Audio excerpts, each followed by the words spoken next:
The 1,000 injuries of Fortunato I had borne as best I could, but when he ventured upon insult, I vowed revenge. You, who so well know the nature of my soul, will not suppose, however, that I gave utterance to a threat. At length I would be avenged. This was a point definitely settled, but the very definitiveness with which it was resolved precluded the idea of risk. I must not only punish, but punish with impunity. A wrong is unredressed when retribution overtakes its redresser. It is equally unredressed when the avenger fails to make himself felt as such to him who has done the wrong. It must be understood that neither by word nor deed had I given Fortunato cause to doubt my goodwill. I continued, as was my wont, to smile in his face, and he did not perceive that my smile now was at the thought of his immolation. He had a weak point, this Fortunato, although in other regards he was a man to be respected and even feared. He prided himself on his connoisseurship in wine. Few Italians have the true virtuoso spirit. For the most part, their enthusiasm is adopted to suit the time and opportunity, to practice imposture upon the British and Austrian millionaires. In painting and gemmary, Fortunato, like his countrymen, was a quack, but in the matter of old wines he was sincere. In this respect, I did not differ from him materially. I was skillful in the Italian vintages myself, and bought largely whenever I could. It was about dusk one evening, during the supreme madness of the carnival season, that I encountered my friend. He accosted me with excessive warmth, for he had been drinking much. The man wore motley. He had on a tight-fitting, party-striped dress, and his head was surmounted by the conical cap and bells. I was so pleased to see him that I thought I should never have done wringing his hand. I said to him, "My dear Fortunato, you are luckily met. How remarkably well you are looking today. But I have received a pipe of what passes for Amontillado, and I have my doubts." "How?" said he. "Amontillado? A pipe? Impossible! In the middle of the carnival?" "I have my doubts," I replied, "and I was silly enough to pay the full Amontillado price without consulting you in the matter. You were not to be found, and I was fearful of losing a bargain. Amontillado! I have my doubts. Amontillado! And I must satisfy them. Amontillado! As you are engaged, I am on my way to Lucchesi. If anyone has a critical turn, it is he. He will tell me, Lucchesi cannot tell Amontillado from sherry. And yet some fools will have it that his taste is a match for your own. Come, let us go. Whither? To your vaults. My friend, no. I will not impose upon your good nature.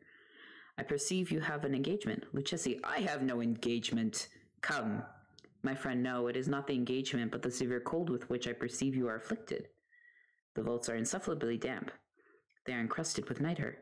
Let us go, nevertheless. The cold is merely nothing. Amontillado! You have been imposed upon, and as for Lucchesi, he cannot distinguish sherry from Amontillado. Thus speaking, Fortunato possessed himself of my arm. Putting on a mask of black silk and drawing a roquelaire closely about my person, I suffered him to hurry me to my palazzo. There were no attendants at home. They had us absconded to make merry in honor of the time. I had told them that I should not return until the morning, and had given them explicit orders not to stir from the house. These orders were sufficient, I well knew, to ensure their immediate disappearance, one and all, as soon as my back was turned. I took from their sconces 2 flambeaux, and giving one to Fortunato, bowed him through several suites of rooms to the archway that led into the vaults. I passed down a long and winding staircase, requesting him to be cautious as he followed. We came at length to the foot of the descent, and stood together on the damp ground of the catacombs of the Montresors. The gait of my friend was unsteady, and the bells upon his cap jingled as he strode. "The pipe?" said he. "It is further on," said I. "But observe the white webwork, which gleams from these cavern walls." He turned toward me and looked into my eyes with 2 filmy orbs that distilled the rheum of intoxication. "Nitre?" he asked at length. "Nitre," I replied. "How long have you had that cough?"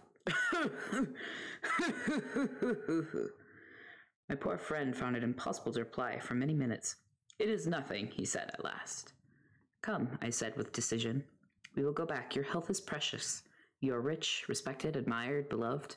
You are happy, as once I was. You are a man to be missed. For me it is no matter.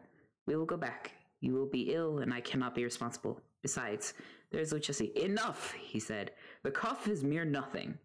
It will not kill me. I shall not die of a cough. True, I replied, and indeed I had no intention of alarming you unnecessarily, but you should use all proper caution. A draught of this medic will defend us from the damps. Here I knocked off the neck of a bottle which I drew from a long row of its fellows that lay upon the mould. Drink, I said, presenting him the wine. He raised to his lips with a leer. He paused and nodded to me familiarly while his bells jingled. I drink, he said, to the berry that repose around us, and I to your long life. He again took my arm and we proceeded. These vaults, he said, are extensive. The Montresors, I replied, were a great and numerous family. I forget your arms. A huge human foot door in a field azure. The foot crashes a serpent rampant, whose fangs are embedded into the heel. And the motto, Nemo me impune lascisit. Good, he said. The wine sparkled in his eyes and the bells jingled. My own fancy grew warm with the medic. We had passed through the walls of piled bones with casks and puncheons intermingling into the inmost recesses of the catacombs. I paused again, and this time I made bold to seize Fortunato by an arm above the elbow. The nitre, I said. See, it increases. It hangs like moss upon the vaults. We are below the river's bed. The drops of moisture trickle among the bones. Come, we will go back ere it is too late. Your cough. It is nothing, he said. Let us go on. But first, another draught of medic. I broke and reached him a flagon of de Grave. He emptied it at a breath.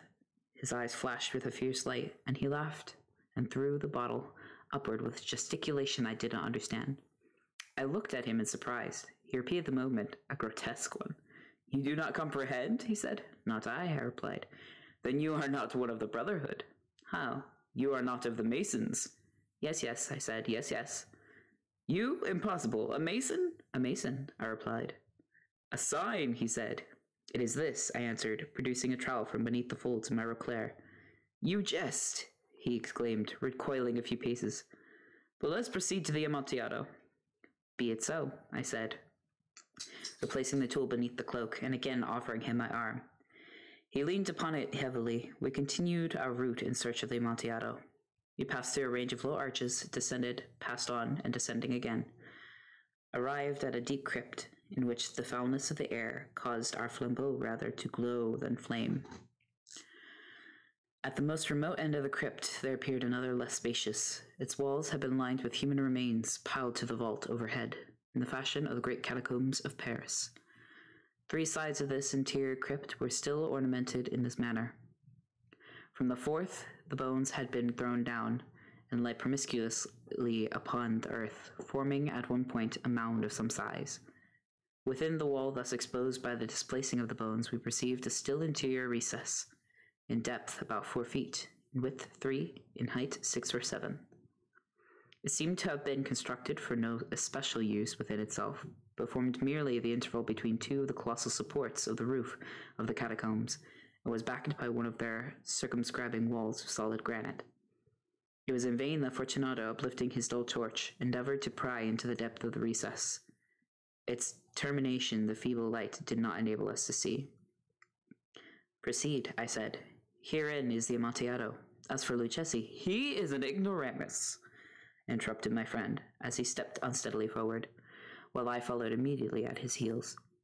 In an instant he had reached the extremity of the niche, and finding his progress arrested by the rock, stood stupidly bewildered. A moment more, and I had fettered him to the granite. In its surface were 2 iron staples distant from each other about 2 feet, horizontally. From one of these depended a short chain, from the other a padlock. Throwing the links about his waist, it was but the work of a few seconds to secure it. He was too much astounded to resist. Withdrawing the key, I stepped back from the recess. Pass your hand, I said, over the wall. You cannot help feeling the nitre. Indeed, it is very damp. Once more let me implore you to return. No? Then I must positively leave you. But I must first render you all the little attentions in my power. The Amontillado! Ejaculated my friend, not yet recovered from his astonishment. True, I replied. The Amontillado. As I said these words, I busied myself among the pile of bones of which I had before spoken. Throwing them aside, I soon uncovered a quantity of building stone and mortar. With these materials and with the aid of my trowel, I began vigorously to wall up the entrance of the niche. I had scarcely laid the first tier of the masonry when I discovered that the intoxication of Fortunato had in great measure worn off. The earliest indication I had of his was a low moaning cry from the depth of the recess. It was not the cry of a drunken man. There was then a long and obstinate silence. I laid the second tier and the third and the fourth, and then I heard the furious vibrations of the chain. The noise lasted for several minutes, during which, that I might hearken to it with the more satisfaction, I ceased my labors and sat down upon the bones. When at last the clanking subsided, I resumed the trowel, and finished without interruption the fifth, the sixth, and the seventh tier. The wall was now nearly upon a level with my breast. I again paused, and holding the flambeau over the macework, threw a few feeble rays upon the figure within. A succession of loud and shrill screams bursting suddenly from the throat of the chained form seemed to thrust me violently back. For a brief moment I hesitated. I trembled. Unsheathing my rapier, I began to grope with it about the recess, but the thought of an instant reassured me. I placed my hand upon the solid fabric of the catacombs, and felt satisfied. I reapproached the wall. I replied to the yells of him who clamored. I re-echoed, I aided, I surpassed them in volume and in strength.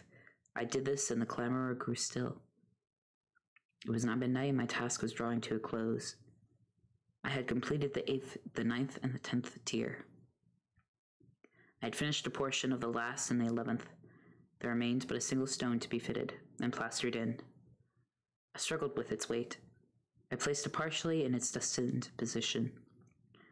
But now there came from out the niche a low laugh that erected the hairs upon my head. It was succeeded by a sad voice, which I had difficulty in recognizing as that of the noble Fortunato. The voice said, "A very good joke indeed, an excellent jest. We will have many a rich laugh about it in the palazzo. Over our wine."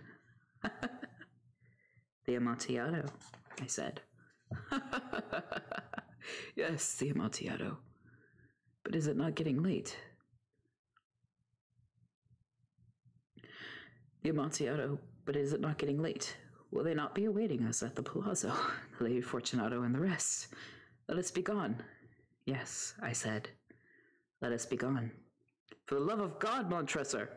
"Yes," I said, "for the love of God." But to these words I hearkened in vain for a reply.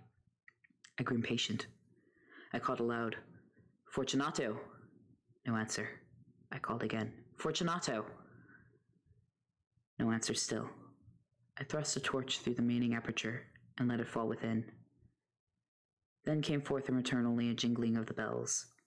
My heart grew sick on account of the dampness of the catacombs. I hastened to make an end of my labor. I forced the last stone into its position. I plastered it up. Against the new masonry, I re-erected the old rampart of bones. For the half of a century, no mortal has disturbed them. In pace requiescat. The Cask of Amontillado by Edgar Allan Poe.